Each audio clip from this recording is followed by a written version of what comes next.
আজকে হিন্দু সনাতন ধর্ম পরপর নিচের দিকে নামছে, তবু উপর দিকে উঠছে না।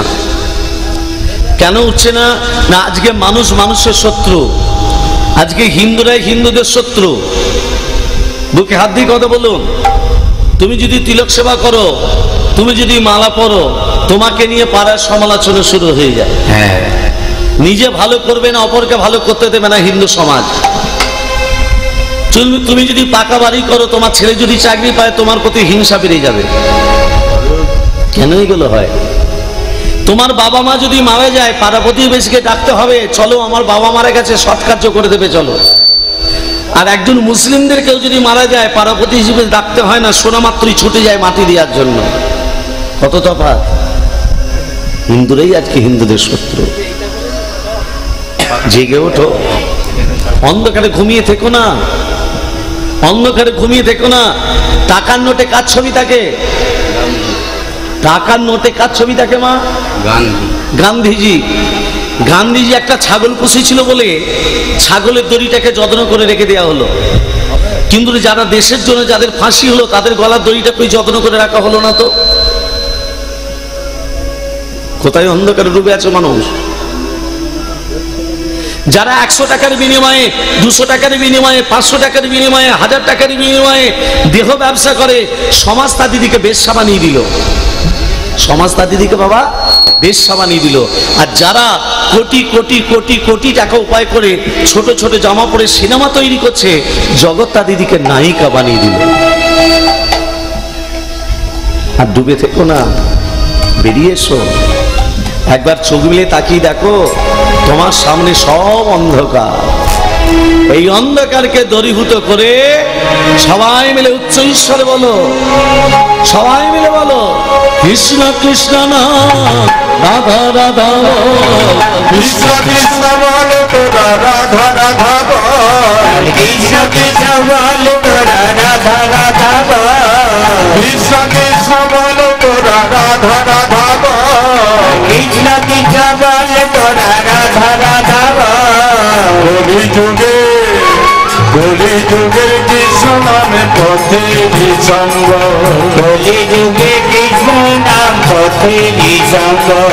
হরে কৃষ্ণ বলো তোরা, রাধা রাধা বল। হরে কৃষ্ণ বলো তোরা, রাধা রাধা বল। হরে কৃষ্ণ বলো তোরা, রাধা রাধা বল। হরে কৃষ্ণ বলো তোরা, রাধা রাধা বল। কলি যুগে, কলি যুগের কৃষ্ণ নামে পথে নিঃসঙ্গ। কলি যুগে কৃষ্ণ নাম পথে নিঃসঙ্গ। কলি যুগের কৃষ্ণ নামে পথে নিঃসঙ্গ। কলি যুগে কৃষ্ণ নাম পথে নিঃসঙ্গ। হরে কৃষ্ণ, হরে কৃষ্ণ, কৃষ্ণ কৃষ্ণ হরে হরে। হরে রাম, রাম রাম, হরে হরে। হরে কৃষ্ণ, হরে কৃষ্ণ, কৃষ্ণ কৃষ্ণ হরে হরে। হরে রাম, রাম রাম, হরে হরে। হরে কৃষ্ণ, কৃষ্ণ কৃষ্ণ হরে হরে। হরে রাম, রাম রাম, হরে হরে। হরে কৃষ্ণ, কৃষ্ণ কৃষ্ণ, কৃষ্ণ হরে হরে। হরে রাম, রাম রাম, হরে হরে। কৃষ্ণ কৃষ্ণ বল তোরা, রাধা রাধা বল।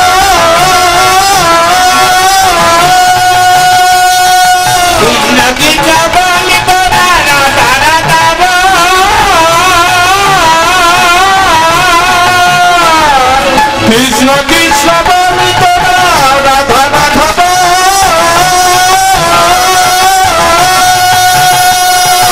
কৃষ্ণ কৃষ্ণ বল তোরা, রাধা রাধা বল।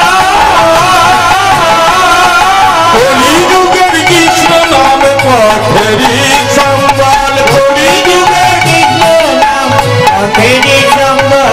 কৃষ্ণ কৃষ্ণ বলো, কৃষ্ণ হরে কৃষ্ণ বলো, রাধা কৃষ্ণ, রাধা কৃষ্ণ বলো, কৃষ্ণ কৃষ্ণ, কৃষ্ণ কৃষ্ণ বলো তোরা, রাধা রাধা বল। কৃষ্ণ কৃষ্ণ বল তোরা, রাধা রাধা বল। কৃষ্ণ কৃষ্ণ বল তোরা, রাধা রাধা বল। গত গত জন্মে যেমন কর্ম করেছেন এই জন্মে ফল পাবেন। হ্যাঁ, এই জন্মে যেমন কর্ম করেছি এর পরের জন্মে তেমন ফল পাবে। কথাটা বাস্তব না বাস্তব নয় মা?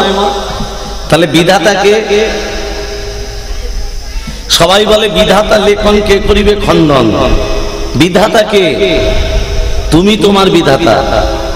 এ জন্মে যেমন কর্ম করবেন চিত্রগুপ্ত খাতায় তেমন লিখে রাখবে। তাহলে বিধাতাটাকে নিজেই বিধাতা। এবার দেখুন এক বিপ্র দেখবেন আমরা কলিযুগের মানুষ, আমরা কলিযুগের মানুষ অন্যায় করিনি, আমাদের অন্যায় শাস্তি পেতে হয়। আমরা দোষ করিনি, আমাদের দোষের শাস্তি পেতে হয়। কেন দেখুন, এক বিপ্র এক ব্রাহ্মণ কাশীধাম থেকে বিদ্যা অর্জন করে চতুর্বেদ ঋক সাম যজু অথর্ব এই চতুর্বেদ নিয়ে ব্রাহ্মণ নিজের গ্রামে ফিরে এলো। গ্রামে রাজা ব্রাহ্মণকে নিমন্ত্রণ করলো, ব্রাহ্মণ আজ থেকে তুমি আমার রাজপুরোহিত হিসাবে নিয়োগ হলে। যখনই বলেছে রাজপুরোহিত, ব্রাহ্মণ তখন বলছে মহারাজ আমি কারো রাজ কর্মচারী হতে চাই না, আমি কারো রাজপুরোহিত হিসাবে থাকতে চাই না।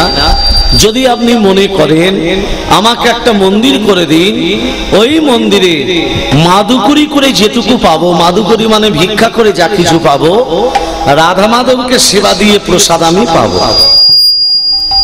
ঠিক আছে ব্রাহ্মণ, তুমি যখন বলছো তোমাকে আমি একটা মন্দির করে দেব। রাজা কি করেছে মা, ব্রাহ্মণকে বাবা একটা মন্দির করে দিয়েছে। সেই মন্দিরেতে ব্রাহ্মণ রাধা মাধবকে বসিয়ে রাধা মাধবে কি করছে, সেবা দিচ্ছে। কেমন করে সেবা দিচ্ছে, ওং ধাই স্বাদ সৌভিত্রক মধ্যবর্তী নারাসর্জিরাসন সন্নিবিষ্ট করবান কনক কুণ্ডলবান লীরি হারি হিরণময় বহুতি দিশংস চক্রং ওম নমো নারায়ণায় নমো নমো ভগবতে বাসুদেবায় নমঃ ওম নমো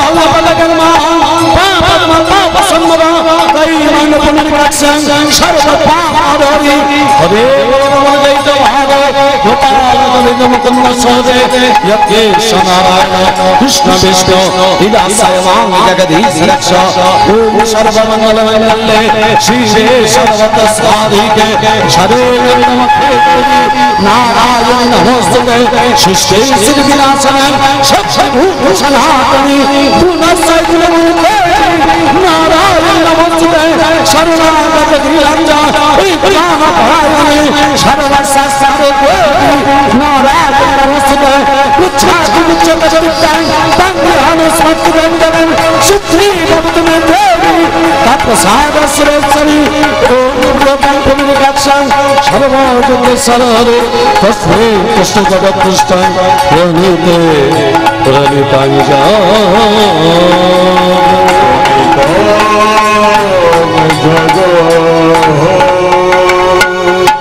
ব্রাহ্মণ রাধা মাধবের সেবা দিচ্ছে। অচ্যুতম কেশবম কৃষ্ণ দামোদরম রাম নারায়ণ জানকী বল্লভম অচ্যুতম কেশবম কৃষ্ণ দামোদরম অচ্যুতম কেশবম কৃষ্ণ দামোদরম রাম নারায়ণম জানকী বল্লভম রাম নারায়ণম জানকী বল্লভম অচ্যুতম কেশবম কৃষ্ণ দামোদরম অচ্যুতম কেশবম কৃষ্ণ দামোদরম রাম নারায়ণ জানকী বল্লভ রাম নারায়ণ জানকী বল্লভ कहते भगवान आते नहीं कौन कहते भगवान आते नहीं कौन कहते भगवान आते नहीं तुम्हें मेरा के जैसे बुलाते नहीं तुम्हें मेरा के जैसे बुलाते नहीं अज तब के शिवम कृष्ण दामोदरम अज तब के शिवम कृष्ण दामोदरम राम नारायणम जानकी बल्लभम राम नारायणम जानकी बल्लभम भगवान खाते नहीं, कौन कहते हैं भगवान खाते नहीं, कौन भगवान खाते नहीं, कौन कहते हैं भगवान खाते नहीं, तुम सबरी के जैसे खिलाते नहीं, तुम सबरी के जैसे खिलाते नहीं, तुम सबरी के जैसे खिलाते नहीं। अच्युतम केशवम कृष्ण दामोदरम, अच्युतम केशवम कृष्ण दामोदरम, राम नारायणम जानकी वल्लभम, राम नारायणम जानकी वल्लभम, राम नारायणम जानकी वल्लभम। দেখতে দেখতে দেখতে দেখতে ব্রাহ্মণ মা 20টা বছর মন্দিরে কেটে গেল। ব্রাহ্মণ বৃদ্ধ হয়ে গেল। এদিকে যে রাজা মন্দির করে দিয়েছিল মা, সেই রাজার ছেলে কিন্তু বড় হয়েছে 20 বছরের। রাজার ছেলে যখন বড় হয়েছে, রাজকুমারের বিয়ে দিতে হবে। শুভ দিন দেখে শুভক্ষণ দেখে রাজার ছেলের বিয়ে হয়ে গেল। ঘরে রাজনন্দিনী এলো, ফুলসজ্জা রাত্রি, শুভ রাত্রি। রাজকুমার ঘুমাচ্ছে আস্তে, রাজনন্দিনী চোখে নিদ্রা নেই। কেন? নতুন জায়গা, নতুন ঘর, ঘুম আসবে মা না। হঠাৎ দেখতে পেল যে খাটের উপরে শুয়ে আছে, খাটের তলা থেকে একটা জ্যোতি আসছে না। রাজনন্দিনী চোখে ঘুম আসেনি তো, দেখতে পাচ্ছে। রাজনন্দিনী টানতে টানতে বার করে দেখছে একটা বিশাল বড় তরবারি, চকচক করছে তরবারি। রাজনন্দিনী তরবারিটা হাতে দেখতে দেখতে হাত থেকে যেই পড়ে গেছে একেবারে রাজকুমারের গলায়। যখনই রাজকুমারের গলায় পড়লো, সঙ্গে সঙ্গে রাজকুমার হরি বল, বইয়ের হাতে স্বামী খুন।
স্বামী খুন।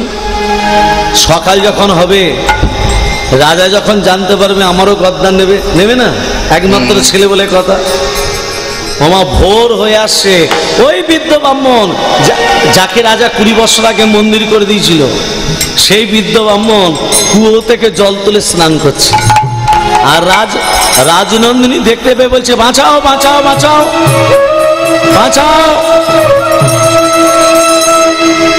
বাঁচাও বাঁচাও। কথাটা শুনে প্রহরীরা ছুটে এসে বলছে, রাজনন্দিনী কি হলো? না, আমার স্বামীকে হত্যা করে যাচ্ছে ওই বৃদ্ধ, ধরো ওকে।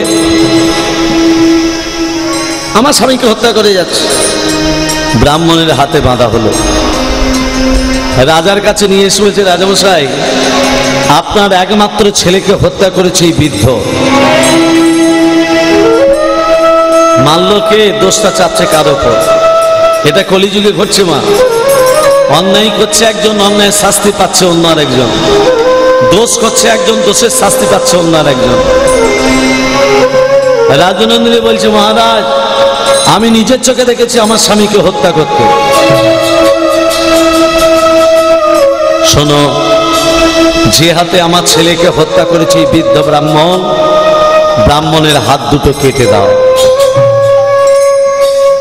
রাজার আদেশ পেয়ে ব্রাহ্মণের হাত দুটো কেটে দিল। ব্রাহ্মণ হাত কাটা অবস্থায় কাঁদতে কাঁদতে রাধা মাধবকে বলছে, সুন্দর বিচার তোমার প্রভু। বা সুন্দর বিচার। সারাদিনই ভিক্ষা করে তোমার সেবা দিই, সেবা না দিয়ে কোনোদিনও জলস্পর্শ করি না, এটাই তোমার বিচার। যারা ভগবানকে মানে, যারা ভগবানকে ভক্তি শ্রদ্ধা করে, তাদের তুমি কি এইভাবে দুঃখ দাও, এইভাবে জ্বালা দাও, এইভাবে যন্ত্রণা দাও? উত্তর দাও ঠাকুর, উত্তর তোমাকে দিতে হবে। এই কি রে বিচার রে মন, এই কি রে বিচার, এই কি রে বিচার রে মন, এই কি রে বিচার, এই কি রে বিচার রে তো, এই কি রে বিচার। আমি কোন দোষের দোষী রে, অকুলে ভাসাইলি রে, এই কি রে বিচার রে মন, এই কি রে বিচার, এই কি রে বিচার রে মন, এই কি রে বিচার। আমি কাটাই জীবন অন্ধকারে, আলোর দিশা নাই, ভাবের মাঝে ডুব সাগরে ভাসিয়া বেড়াই, আমি ভাসিয়া বেড়াই। আমি কাটাই জীবন অন্ধকারে, আলোর দিশা নাই, ভবের মাঝে ডুব সাগরে ভাসিয়া বেড়াই, আমি ভাসিয়া বেড়াই। আমার কুলে আশাই জীবন তোরি ভাষায় আমার, এই কি রে বিচার রে মন, এই কি রে বিচার, এই কি রে বিচার রে মন, এই কি রে বিচার। বিধি রে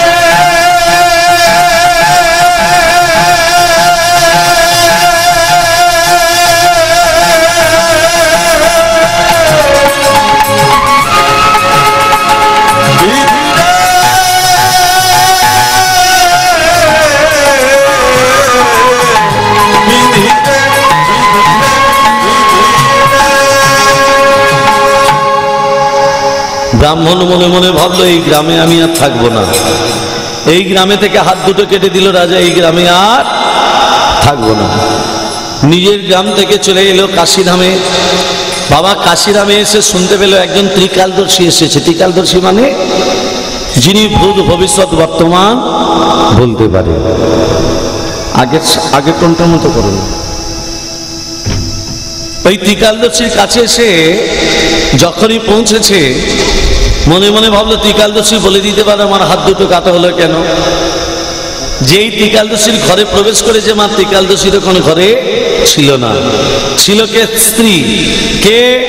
আমি ব্রাহ্মণ, আমার হাত দুটো কাটা হলো কেন জানতে এসেছি। বসুন ওখানে, আমার স্বামী এক্ষুনি আসবে, বসুন। ব্রাহ্মণ যেই বসে আছে, বাবা জ্যোতিষী যেই প্রবেশ করেছে, স্ত্রী দেখে স্বামীকে দেখে বলছে এলে, আমার স্বামী মহারাজ এলেন। এবার আসনে বসে সবার ভাগ্য বিচার করবেন। নিজের বইয়ের দিকে তো তাকিয়ে দেখতে মন যায় না। ঘরে নুন নেই, তেল নেই, আনাজ নেই, মশলা নেই। হায় হায় কি কুক্ষানে তোমাকে বিয়ে করেছি, আমার হার মাস জ্বলিয়ে খেলো। মায়েরা নানান কথা শুনিয়ে দিল স্ত্রী। স্বামীরা বাইরেতে গেলে স্ত্রীর এক গ্লাস জলটা সামনে ধরে, কি জল না দিয়ে নানান কথা শুনিয়ে দিল। ব্রাহ্মণ মনে মনে ভাবছে সব থেকে বেশি দুঃখী আমি ভেবেছিলাম, আমার থেকে বেশি দুঃখী হচ্ছে এই জ্যোতিষী না। ব্রাহ্মণকে দেখে বলছে ব্রাহ্মণের দিকে শোনো, বলুন। ব্রাহ্মণ তোমার হাত দুটো কাটা হলো কেন জানতে এসেছো, তাই তো? ব্রাহ্মণ শুনে অবাক। আপনি বুঝলেন কি করে, আপনি জানলেন কি করে যে আমি আপনার কাছে এসেছি, আমার হাত দুটো কাটা হয়েছে কেন জানতে এসেছি? জ্যোতিষী বলছে, আমি যে ত্রিকালদর্শী, আমি যে মানুষের ভূত ভবিষ্যৎ বর্তমান বলতে পারি, তা আমি তোমার মুখ দেখে বলে দিতে পারবো না যে তুমি কি জন্য এসেছো? ব্রাহ্মণ তার উত্তরে বলছে, আপনি যদি আমার মুখ দেখে বলে দিতে পারেন আমি কি জন্য এসেছি, তাহলে আপনার কপালে কি একটা ভালো মেয়ে ছিল না? না কেন এইরকম একটা খ্যারখ্যারে মেয়েকে বিয়ে করলেন কেন? স্বামী প্রবেশ করা মাত্রই জল না দিয়ে নানান ঠক্কর দিয়ে দিল, নানান কথা শুনিয়ে দিল। জ্যোতিষী ব্রাহ্মণকে তত্ত্বটা কি বলছে শুনুন। ব্রাহ্মণ, শাস্ত্রে লেখা আছে স্বামী স্ত্রীর বন্ধন হচ্ছে 7 জন্মের বন্ধন। একটা পুরুষ জাতিকে তৈরি করতে ভগবানের সময় লেগেছিল 1 দিন, আর একটা নারী জাতিকে তৈরি করতে ভগবানের সময় লেগেছিল 7 দিন। কতদিন মা? 7 দিন। তা তো পূর্ণ হয়নি। 7টা সমুদ্রের জল নিয়ে নারী জাতিকে তৈরি করা হলো। কটা সমুদ্রের জল? 7টা। ওই জন্য দেখবেন পুরুষ না নারী দিকে একটু কিছু বললি মানে কাঁদতে শুরু করে দেয়। 7টা সমুদ্রের জল স্টকে আছে তো, ইচ্ছে করলি বার করলে হলো। শোনো ব্রাহ্মণ, এই যে আমার স্ত্রী, গত জন্মে আমার স্ত্রী ছিল না। ছিল কে? গত জন্মে আমার স্ত্রী ছিল না, এ ছিল একটা গাধা। আর আমি ব্রাহ্মণ ছিলাম না, আমি ছিলাম একটা বায়স পাখি। বায়স পাখি বলতে কাক। তত্ত্বটা ভালো করে মন দিয়ে শুনো মা। গাধা সারাদিন পরিশ্রম করে করে গাধার পিঠে একটা ঘা হয়ে গেছিল, ঘা। আমি গাছের ডালে বসে থাকতাম, কাকের চোখ দুটো কোন দিকে থাকে? ওই ঘায়ের দিকে। গাধার পিঠে বসে প্রতিদিন ঠক্কর দিতাম। যত ঠক্কর দিতাম গাধা মুখে বলতে পারতো না, কষ্ট পেত বলে ভগবানকে ডাকতো। এইভাবে প্রতিদিন ঠক্কর দিতে দিতে দিতে দিতে দিতে দিতে আমার ঠোঁটটা একদিন গাধার হাড়ে ঢুকে গেছে। নাড়াচাড়া করছি, বেরোচ্ছে না। বেরোবে কি করে? হাড়ে ঢুকে গেছে তো। গাধা যন্ত্রণায় ছটফট করতে করতে নদীতে ঝাঁপ দিল প্রাণ বিসর্জন দেবে বলে। আমি তো জল দেখলে উড়ে পড়বো বাবা, উড়বো কি করে? ঠোঁটটা যে হাড়ে ঢুকে গেছে। গাধা যখন হরিবোল হয়ে গেল, আমিও গাধার সঙ্গে দুজনেই হরিবোল হয়ে গেল। দুজনে মরে, দুজনে মারা গিয়ে গাধা এ জন্মে হয়েছে আমার বউ, আমি হয়েছি ওর স্বামী। গত জন্মে কাক হয়ে যেমন ওর পিঠে বসে প্রতিদিন ঠক্কর দিতাম, গাধা মুখে বলতে পারতো না, কষ্ট পেত বলে ভগবানকে ডাকতো।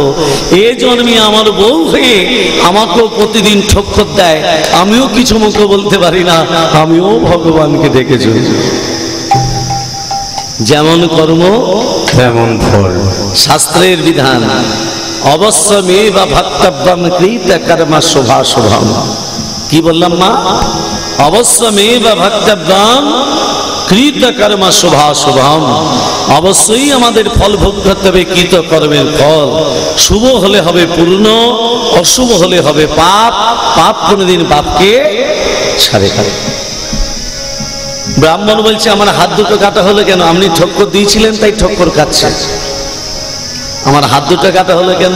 শোনো ব্রাহ্মণ, এর তত্ত্ব বলে দিচ্ছি। গত জন্মে তুমি একজন সাধু ছিলে, রাস্তা ধরে চলে যাচ্ছ, আর একজন কসাই যে গরু কাটে, গরুটা ধরতে যাচ্ছিল, ধরতে পারিনি।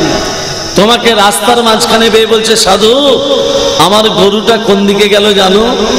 তুমি মনে মনে ভাবলে সত্যি কথা যদি বলে দিই গরুটা প্রাণে মারা যাবে।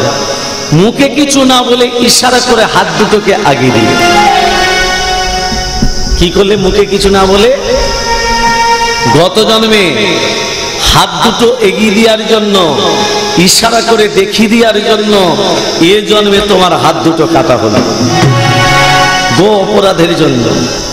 আর যে কসাই গরুটার গলা কেটেছিল, সে কসাইটা হলো এ জন্মে তার স্বামী, আর গরুটা হলো এ জন্মে তার স্ত্রী।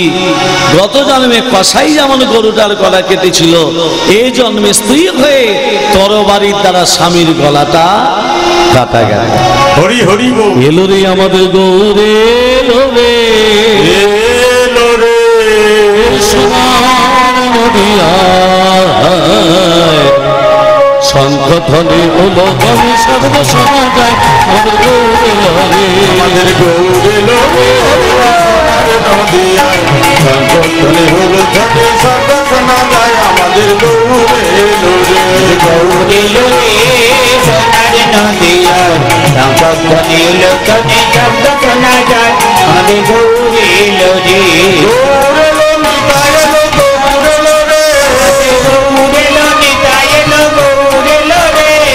গৌরে এলো নিতাই এলো গৌরে এলো রে, গৌরে এলো নিতাই এলো গৌরে এলো রে। গৌরে এলো রে সোনার নদিয়ায়, শঙ্খধ্বনি হলো ধ্বনি শব্দ শোনা যায় আমাদের গৌরে এলো রে। আমাদের গৌরে এলো রে সোনার নদিয়ায়, শঙ্খধ্বনি হলো ধ্বনি শব্দ শোনা যায় আমাদের গৌরে এলো রে। হরিনাম শ্রবণ করতে গেলে যে যার বাড়ি থেকে শাঁখ আনতে হয়। ওইটাই আনতে ভুলে গেছে, হরিনাম শ্রবণ করতে গেলে যে যার বাড়ি থেকে ফুল আনতে হয়। ওইটাও ভুলে গেছে। খালি মাথায় বসে হরিনাম শ্রবণ করতে নেই, মাথায় নামাবলী দিয়ে বসে থাকতে হয়। তাহলে মায়েরা বলবে তোমার মাথায় নামাবলী কই? তাই তো আমি ঘোমটার কথা বলিনি। এখন ঘোমটা হচ্ছে ভারতবর্ষ ভাগের মতো। ভালো করে শুনে নিন, আপনার গলায় মালা নেই, তিলক নেই, মাথায় নামাবলী নেই, কিন্তু যে আসনটায় বসে আছেন এই আসনটা হলো ব্যাসদেবের আসন। এই আসনে বসতে গেলে প্রণাম করে বসতে হয়, এই আসন ছেড়ে উঠতে গেলে প্রণাম করে উঠতে হয়। আপনি ব্যাসদেবের আসনে বসেছেন, আপনার আচরণ নেই, তিলক নেই, মালা নেই, নামাবলী নেই। ওই জন্য দেখবেন যেখানে যেখানে হরিনাম যজ্ঞ হয় মানুষ কপালে কপালে গোপীচন্দন পরিয়ে দেয়, দেয় না মা? কেন গোপীচন্দন পরিয়ে দেয়? মহাপ্রভুকে বুঝিয়ে দেয় প্রভু এর কপালে তিলক মালা কিচ্ছু নেই, এর কপালে গোপীচন্দন পরিয়ে দিয়ে বুঝিয়ে দিলাম শেষের দিনে যেন বিছানায় পড়ে গড়াগড়ি যেন না যায়, শেষের দিনে অন্তিম দিনে যেন নিতাই গৌরের চরণ প্রাপ্তি লাভ করে।